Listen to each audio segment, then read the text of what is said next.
the heter to remarry. It says if a man, unfortunately, his wife passes away, what is he supposed to do?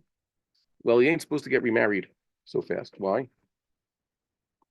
Because it's not right. Well, it doesn't say it explicitly, but normally an avil is not allowed to do certain things, right? That's what avilus is. The issue with remarrying apparently is something to do with the first wife.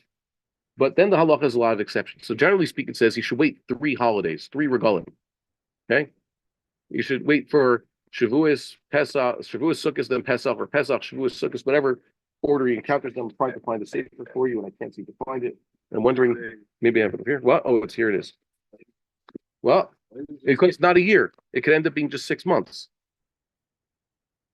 or longer. Okay, if she unfortunately passes away right before Passover, she'll have until Sukkot. And if it's right before Sukkot, she'll have to wait until Shavuos. And if it's right before Shavuos, so we'll have to wait until after the next Passover, which is almost a year. But then there are a lot of exceptions. The Rambam Mori brings this. The Gemara brings this exception.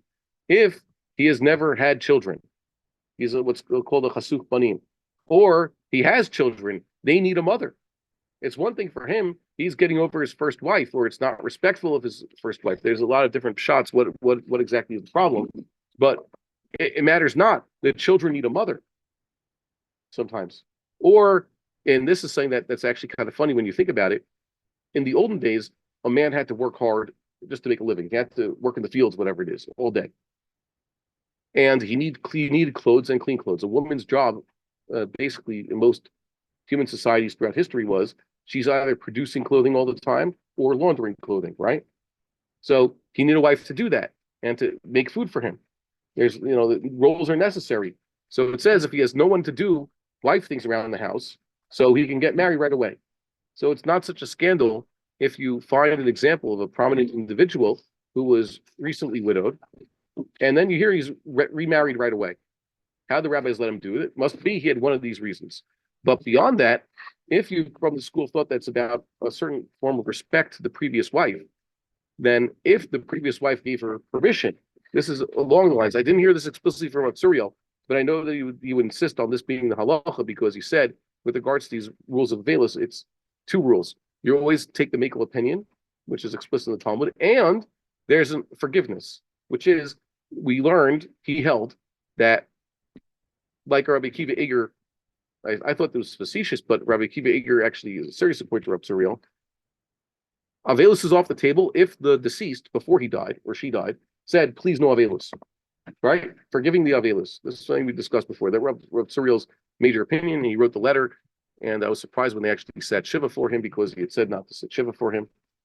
So if the entire Avelus for, let's say, the wife, before she dies, I don't want my husband to sit Shiva for me or have to observe Avelus in any way.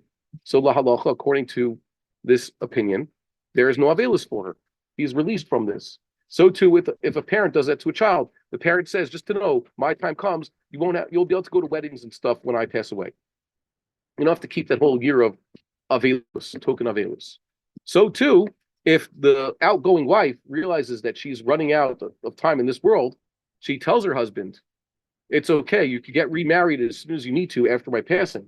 And beyond that, she actually arranged a shidduch for him while she was yet alive. Then he has permission to get remarried right away. And in the case that we were discussing, apparently this individual who was widowed had actually been introduced to his new wife by his recently deceased wife when she realized that she was, didn't have much time left. Some big rally that. It could have been. This is a typical thing.